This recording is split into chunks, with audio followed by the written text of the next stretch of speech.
Il a dit: «Bah madame, j'ai sélectionné les 2 plus beaux embryons». Et là, j'ai buggé en fait.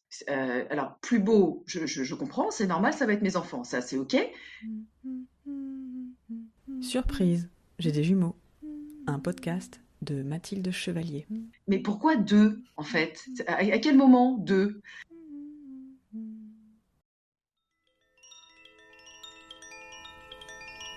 L'annonce. Alors nous concernant, c'est un peu particulier parce qu'on a fait une PMA, donc une FIV ICSI, le dernier stade de la PMA. Et du coup, je ne suis pas du tout dans ce contexte de l'absorption du choc gémellaire qu'on peut avoir quand on est parent, qu'on arrive pour faire son écho de datation et que l'échographe nous dit: «Ah bonjour madame, il y en a un. Ah bah non, finalement, il y en a deux.» Donc j'ai pas eu voilà, ce choc-là, qui s'appelle comme ça, hein, l'absorption du choc gémellaire, j'ai pas eu ça. Néanmoins, j'ai quand même eu un petit choc parce que quand le médecin est arrivé avec la seringue pour l'implantation des embryons qui étaient à J4 ou J5, un truc comme ça. Il a dit, bah madame, j'ai sélectionné les 2 plus beaux embryons. Et là, j'ai buggé en fait. Alors, plus beau, je comprends, c'est normal, ça va être mes enfants, ça c'est OK. Mais pourquoi 2 en fait? À quel moment 2?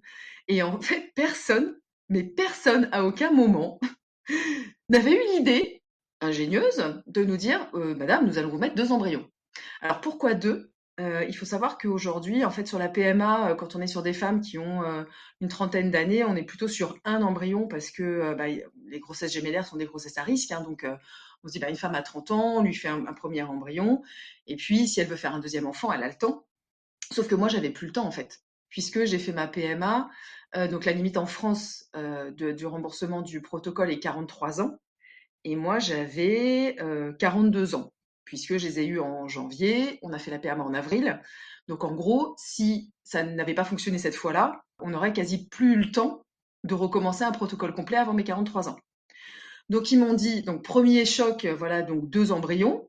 Ok, madame, très bien. Et là, suivi du deuxième choc, oui, parce qu'en fait, il y a 5% de chance, 5% de chance qu'il y en ait un qui tienne. Donc là, donc déjà, tu te prends on vous en met 2 alors que moi je m'étais pas du tout, du tout, du tout préparée à l'éventualité d'avoir des jumeaux. Alors, absolument pas. Pour moi, c'était un truc, c'était la science-fiction. Et en plus, pour m'entendre dire quelques secondes après, oui, parce que de toutes les façons, on vous en met 2, mais on est bien d'accord que soit il y en a pas un qui tient, soit il y en a un des 2 qui tient. Et alors là, c'est pas évident parce que déjà commencer une grossesse comme ça, en termes d'anxiété, on est pas mal. Mais après, voilà, moi je l'ai pris comme ça, en me disant, ben ok, on y va et puis on verra bien quoi. La première chose que je me suis dite. Et donc, quand tu confirmes, quand les médecins te confirment qu'il y en a deux. Alors là, ça a été aussi, ça s'est fait médicalement assez rapidement puisque en fait, j'ai eu l'implantation des embryons, le 6 avril et au mois de mai, je travaillais encore, hein, donc j'étais en train de faire une formation, dans un groupe bancaire, c'était moi la formatrice en l'occurrence. Je finis ma journée, je vais aux toilettes, et là, je constate quelque chose de pas glop du tout, donc je file à l'hôpital immédiatement et il s'avère que j'avais un placenta prévia, donc pour moi, c'était cuit en fait. Voilà, ça avait pas tenu et puis voilà, c'était fini. Et là, le médecin me dit non, non, c'est bon, madame, il y a bien les 2 cœurs. Et là, je crois qu'à ce moment-là, oui, effectivement, le fait d'entendre les 2 cœurs et le fait de me dire ok, mais ils sont là tous les deux en fait. C'est-à-dire que là, on n'est plus dans le projet, on y est.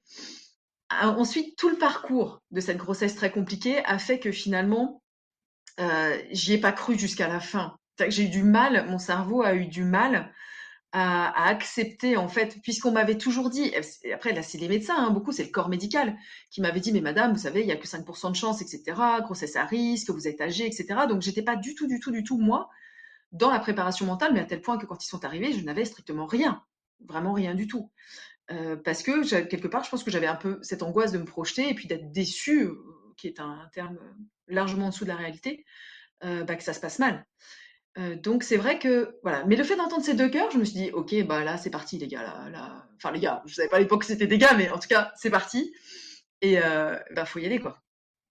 Et puis là a commencé, la grossesse de 7 mois, en l'occurrence, puisqu'ils sont nés à 33 semaines.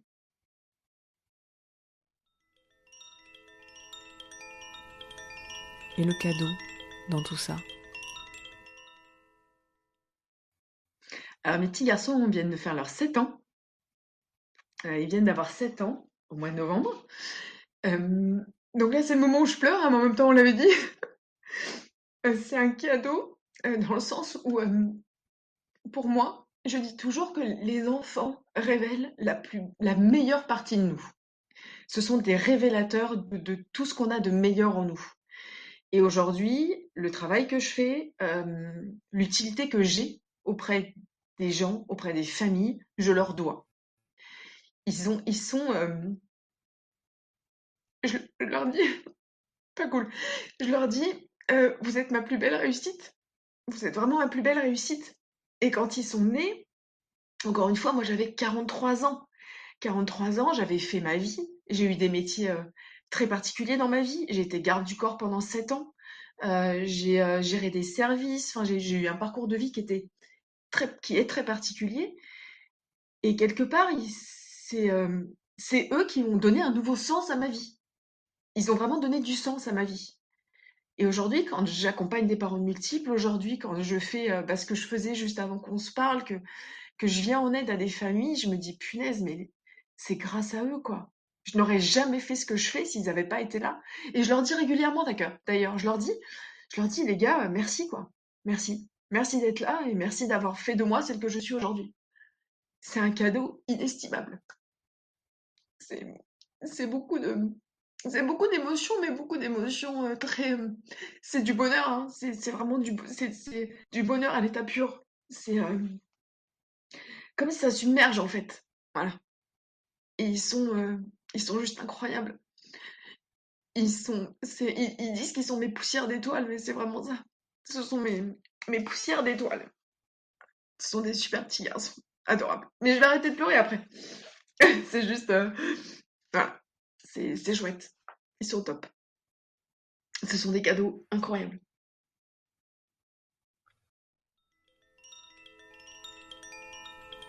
L'effet waouh. Je réfléchis à comment te le dire, mais c'est pas négatif du tout. C'est, en fait, donc je suis une maman de prématurée, ils sont nés à 7 mois, mes petits garçons, et ils m'ont donné une force que je n'avais pas réussi à avoir par toutes mes expériences de vie. C'est-à-dire que je me suis découverte, je me suis redécouverte humainement grâce à eux, parce qu'en fait, c'est un souvenir. Enfin, quand on est rentré à la maison avec les deux bébés là qui avaient déjà 6 semaines, puisqu'on est resté 6 semaines à l'hôpital, et quand on est rentré à la maison avec ces deux bébés, je me revois les poser dans le salon et me dire, ok, mais maintenant, enfin, ça y est, quoi, on va commencer notre vie ensemble. Et c'est un très beau souvenir dans le sens où c'est à la fois irréel, parce que tu arrives avec toi, tu poses ces deux bébés là, tu te dis, mais comment ça marche en fait? Et donc c'est à la fois irréel comme souvenir, et c'est à la fois merveilleux parce que ça a été le début d'une nouvelle vie. Et une nouvelle vie qu'encore une fois, j'ai commencé très tardivement. Et c'est vraiment comme si j'avais eu une deuxième vie dans ma vie en fait, qui a commencé avec leur naissance, avec leur arrivée. Et du coup, c'est un très beau souvenir. Et puis après, des beaux souvenirs, il y en a à l'appel de tout ce qu'ils ont, tout ce qu'ils ont fait, tout ce qu'ils ont réussi à faire, tous leurs apprentissages, tout. En fait, chaque jour, il y a une pépite. Chaque jour. Il y a un petit truc, une petite phrase. Il n'y a pas une journée où je me couche en me disant j'ai pas de souvenir de cette journée.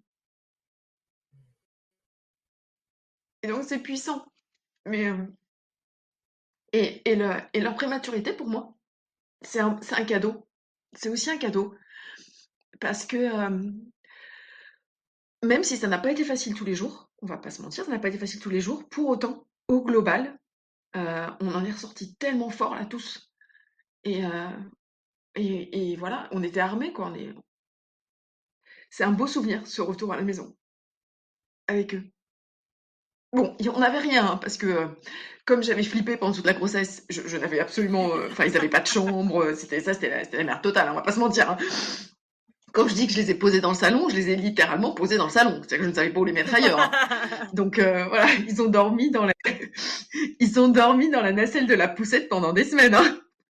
Mais c'est ok en même temps, c'est pas grave. Enfin, je veux dire, ils avaient pas de chambre, so what, c'est pas grave. Aujourd'hui, ils sont hyper équilibrés et tout va bien.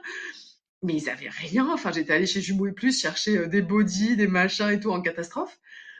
Mais parce que, mais c'est pas grave en fait. Et puis voilà. Alors là, pour le coup, le lâcher prise, c'est un vrai sujet quand on devient parent de multiples. Déjà, quand on devient parent, c'est un sujet, mais alors quand on devient parent de multiples, oulala, fou. Tant que rien n'est grave, rien n'est grave. Tout va bien. Voilà. Mais ça, voilà, ça fait partie de mes beaux souvenirs en tout cas, ce retour.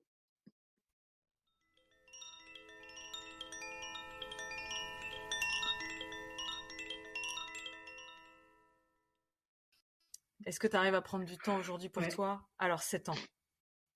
Alors, oui, ça a commencé à leurs 5 ans. En fait, à 5 ans, faut que je te raconte cette anecdote de fou. En fait, à leurs 5 ans, on était en vacances, on gardait la maison d'amis et j'étais dans la piscine sur un matelas gonflable et mes garçons jouaient sur le bord de la piscine. Ils avaient 5 ans et demi, très exactement, parce qu'ils sont de fin d'année, donc ils avaient 5 ans et demi. Et à ce moment-là, donc l'un de mes fils me dit: «Maman, j'ai froid». Et là, j'ai été prise d'une espèce de confiance intérieure. Je lui ai dit: «Bah écoute, tu retires ton maillot de bain, tu te sèches et tu t'habilles». Et là, il l'a fait. Et alors là, ça a été mais oh! Il sait s'habiller tout seul. Et ça a été en fait pour moi le point de bascule vers ma nouvelle vie. En fait, il y a l'avant ce moment et l'après ce moment. Ça a été le point de bascule où je me suis dit: «Mais ça y est, mais tu vas pouvoir retrouver tes 2 mains, tu vas pouvoir retrouver» bon, mes 2 oreilles toujours pas, hein, parce qu'ils sont en stéréo tout le temps les 2, c'est épuisant. À tel point que dans les magasins, les gens me souhaitent bon courage quand même, les gens qui ne me connaissent pas, hein, parce que ça pose des questions dans tous les sens, ça fuse tout le temps et tout, ce qui est génial. Les gens te croisent, ils te disent: «Bon courage». Ouais, non mais ça va en fait, ça va aller. Et donc voilà, donc ce jour-là, à ces 5 ans et demi, je me suis dit je me suis dit: «C'est OK, ça y est, tu peux retrouver ta vie». Et alors moi, donc parmi mes loisirs, je fais du tir sportif de vitesse. Et donc, et bah, j'ai des vacances, c'était au mois d'août, et en mois de septembre, j'ai repris ma licence dans mon club de tir. Et là, je me suis dit, ça y est, tu reviens à la vie. Les gars m'ont vu revenir et m'ont dit, ça y est, te revoilà. Je dis, oui, ils ont 5 ans et demi. Mais c'était vraiment le moment où je me reconnectais à ma vie, à ma vie d'avant, j'ai envie de te dire. À ma vie d'avant être maman.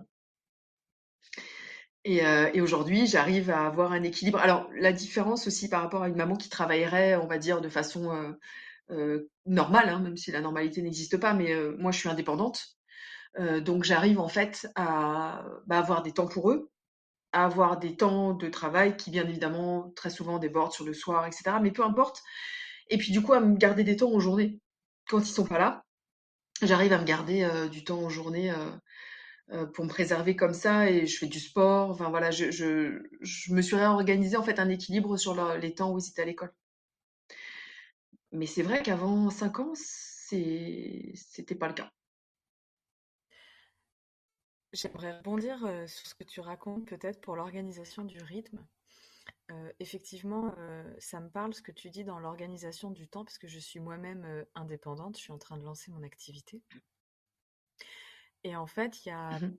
quelques semaines, j'ai fait le deuil justement d'un emploi du temps normal où je travaillerais en journée, tu vois, où je ferais mes 35 heures du lundi au vendredi, excepté le mercredi parce que j'ai le grand. Je travaille pas le week-end. Et en fait, je me suis dit, si tu veux, déjà, tu ne vas pas pouvoir tout mener de front. Et si tu veux tenir le coup et dans le temps mener une activité qui me passionne, qui comprend à la fois le podcast et un podcast sur l'entrepreneuriat et l'accompagnement à la création d'entreprise, il va falloir que pendant la semaine, c'est-à-dire le lundi mardi, jeudi, vendredi, de 9h à 17h, tu cales des temps pour toi. Et j'ai senti que c'était une Exactement. reconfiguration, tu vois, et tellement ancrée dans une croyance que il faut bosser comme un taré de 8h à 22h quand on monte sa boîte, qu'il n'y a pas de temps pour souffler. Et tu vois, il y a vraiment une reconfiguration. En fait, il faut que tu allèges ton emploi du temps, euh, tout en étant sécurisé financièrement, évidemment. J'ai quasiment 1 an et demi devant moi. Mais je crois que Mm. tu vois, les enfants sont presque le garde-fou de ce que j'ai envie de vivre depuis presque plus de 10 ans, c'est-à-dire de réaménager mon temps de travail avec du temps pour moi et mon compagnon et mes enfants, différent du lundi au vendredi. Et j'avais envie de rebondir sur ça parce que voilà, ça fait résonance avec ce que tu dis. Mais c'est complètement ça, c'est complètement ça. Et après, c'est aussi tes enfants qui te le disent. C'est-à-dire que moi, quand j'ai lancé mon activité, je travaillais, mais de façon complètement déraisonnée. Après, j'ai un passé qui explique les choses, mais je suis une work alcoolique, tu sais. Enfin voilà, je suis une Ok, passionnée de travail et l'addiction, c'est ton passionnée tout travail. court. Donc j'ai vite tendance à mettre la main, le bras, l'épaule. Ah bah tant pis, le thorax y est passé, on verra plus tard. Et les enfants me disaient, ils disent maman, tu te reposes pas. Maman, tu prends pas de temps pour toi. Maman, tu travailles trop. Et je les ai entendus. Et on a changé de vie. On est parti vivre dans le sud-ouest. Aujourd'hui, on vit dans le sud des Landes. Et j'ai complètement réorganisé ma vie autour de ça. Alors clairement, ça a eu des conséquences, hein. J'ai eu une grosse baisse de mon activité, mais c'est OK, je suis OK avec ça, parce qu'il a fallu se réorganiser. Mais aujourd'hui, 2 matins à 3 matins par semaine, je pars marcher 1 heure dans la Pinède. Le midi, si j'ai envie, je vais déjeuner à la plage. Alors j'ai conscience, hein, que c'est, un choix, enfin, comme me disent mes enfants, c'est pas une chance. À 7 ans déjà, ils me disent ça. Ils me disent: «Maman, c'est pas une chance parce que tu as fait des sacrifices». Ils ont déjà cette conscience, que non, c'est pas de la chance, c'est qu'on s'est donné les moyens de ça. Et que le midi, ça m'arrive quand j'ai besoin de souffler, je prends la voiture, je suis à 12 minutes de la plage, je passe, au Leclerc m'acheter un truc et je mange, mon sandwich, sur la plage. Et ça fait partie de ce choix de vie. Mais pour ça, il a fallu que je comprenne aussi que ne rien faire, c'est déjà faire quelque chose. Et pour une work alcoolique, c'est pas simple. Mais en tout cas, aujourd'hui, c'est absolument essentiel. Et là où je te rejoins, mais à 2000%, c'est que sans mes garçons, je te mets ma tête à couper que j'aurais fait un deuxième, un troisième burn-out. Parce que j'en ai fait un premier à 40 ans, il y a 10 ans donc. Et j'en aurais fait un deuxième et j'en aurais fait un troisième. Et ce qui va faire que j'en ferai pas de deuxième, ce sont mes enfants. Parce que c'est eux qui sont là pour me dire: «Maman, tu travailles trop. Ah oui, vous avez raison les gars. Allez, qu'est-ce qu'on fait cet après-midi?»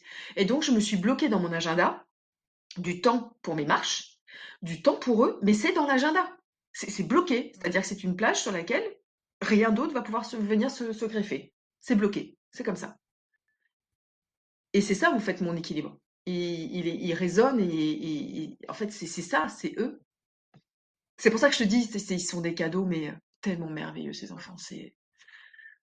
J'ai vraiment l'impression d'avoir une deuxième vie dans ma vie, quoi, dans ma première vie.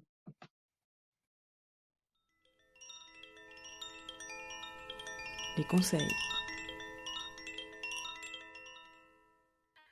Alors, je distinguerais les futurs et les jeunes parents. Pour les futurs parents de jumeaux, de multiples, j'ai alors, je suis personne pour donner des conseils, hein. Je suis là pour dire les choses et puis après chacun en fait ce qu'il veut. Je suis pas le Dalaï Lama, hein. Donc, les 3 choses que je dirais, le premier conseil entre guillemets, c'est d'anticiper. Le deuxième conseil, c'est d'anticiper et le troisième conseil, c'est d'anticiper. C'est exactement comme pour les commerces, tu sais?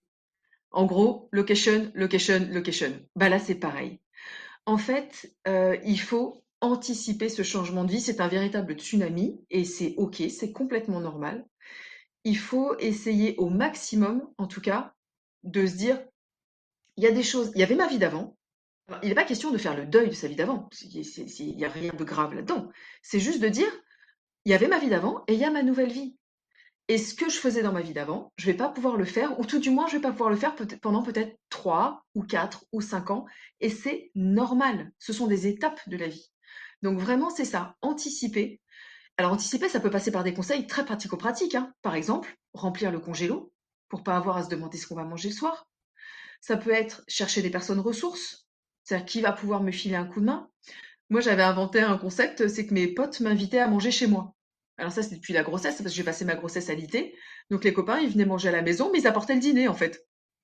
Et après, quand les petits étaient tout petits, bah, les potes, ils venaient, voilà, ils venaient à la maison avec la gamelle et j'avais juste à manger, en fait, ce qui était déjà top. Mais c'est vraiment ça, en fait, c'est s'appuyer sur ce qui existe en fonction des départements. Il y a des aides qui existent, etc. Donc s'appuyer sur ce qui existe, mais être vraiment voilà, dans l'anticipation. Et dans l'anticipation, j'ai envie de dire clairvoyante. C'est-à-dire que on sait que ça va être difficile, on en a conscience, c'est factuel, mais c'est pas pour autant que c'est insurmontable et c'est pas pour autant qu'on va pas y survivre. Mais juste, de façon factuelle, on va anticiper le fait qu'on va pouvoir sortir. Alors c'est très drôle parce que quand je fais des accompagnements de parents, très souvent le papa, la première question qui se pose, c'est mais quelle voiture il va falloir acheter pour que la poussette rentre dedans? C'est pas caricatural du tout, hein, c'est vraiment ça, hein. La première question du papa, c'est la voiture. C'est la voiture. La voiture, comment on va faire?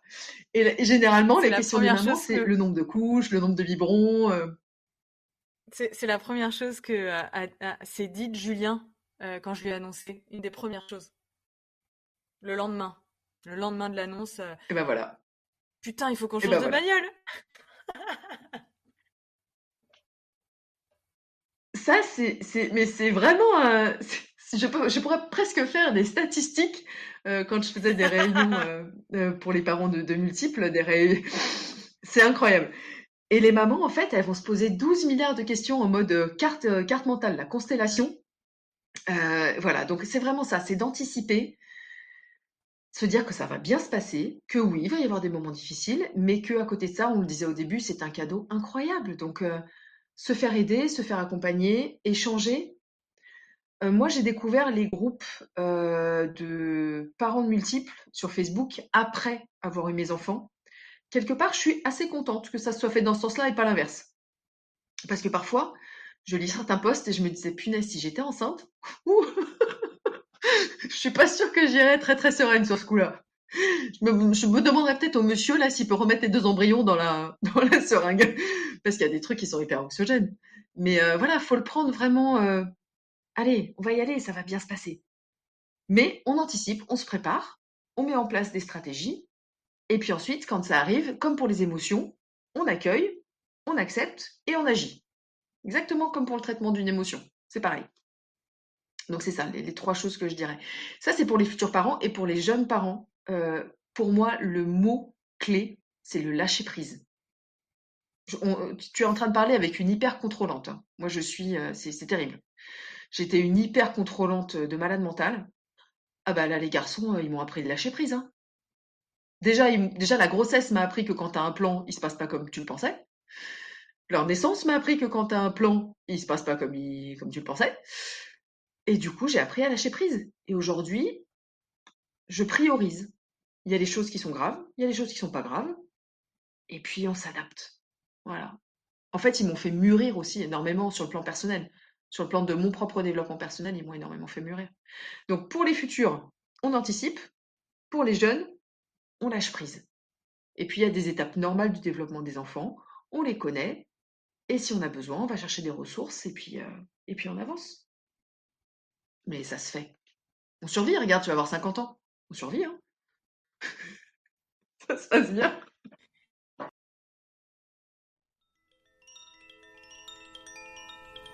Le mot de la fin.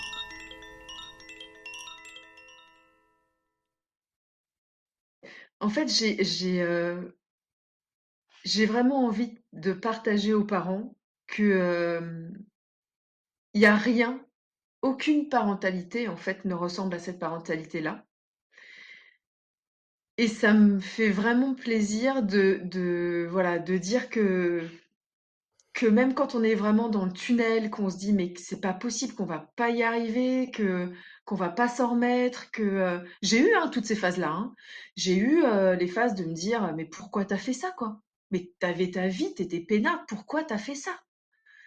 Et au final, aujourd'hui, j'ai vraiment plaisir à dire aux parents que on en ressort grandi, on en ressort enrichi, on en ressort nourri, et que vraiment c'est pas le monde des bisounours. Moi, je suis pas la brigade des nurses, hein, je suis pas là pour dire que les enfants c'est que du bonheur, mais tous les moments de bonheur nous servent à supporter les autres. C'est ça en fait. C'est vraiment ça la phrase. C'est tous les moments de bonheur nous servent à supporter tous les autres moments, même si c'est pas que du bonheur.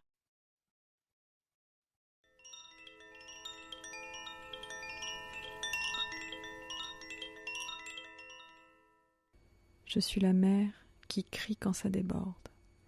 Je suis la mère qui est encore parfois fatiguée après avoir été trop longtemps épuisée.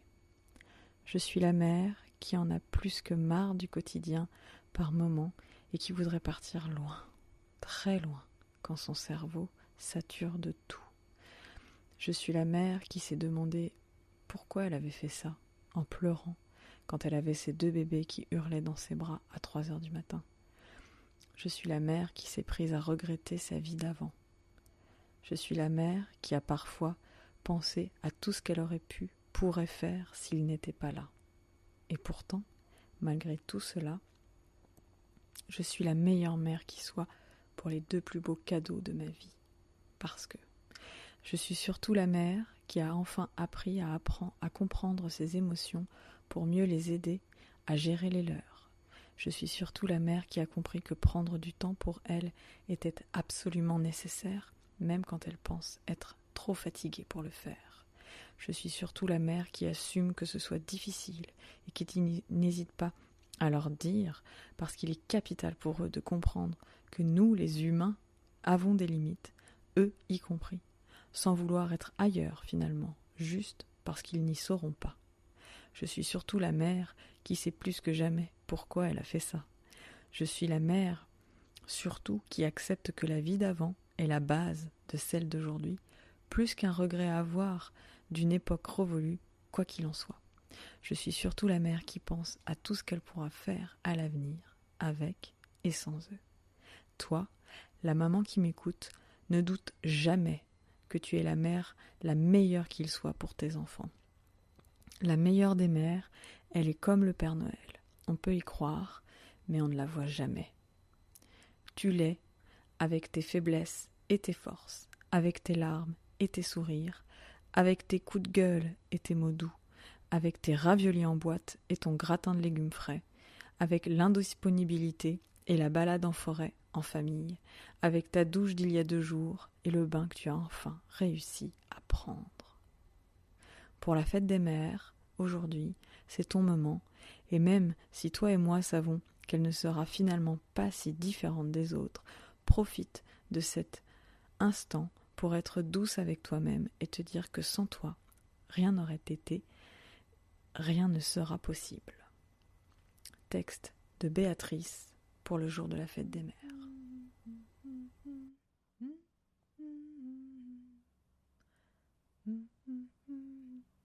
Surprise, j'ai des jumeaux. Un podcast de Mathilde Chevalier. Coccinelle, demoiselle, bête à bon Dieu. Coccinelle, demoiselle, vole vers les cieux. Petit point rouge, elle bouge. Petit point blanc, elle attend. Petit point noir, coccinelle, au revoir. Putain de ménopause, merde. Oh, shit. Ménopause sa mère. Ménopause sa mère. Ah putain de merde. Et c'est toi que ça coupe Elle est morte derrière en plus. Et fous-toi de ma gueule, tu vas voir dans 15 ans comment ça va se passer pour toi.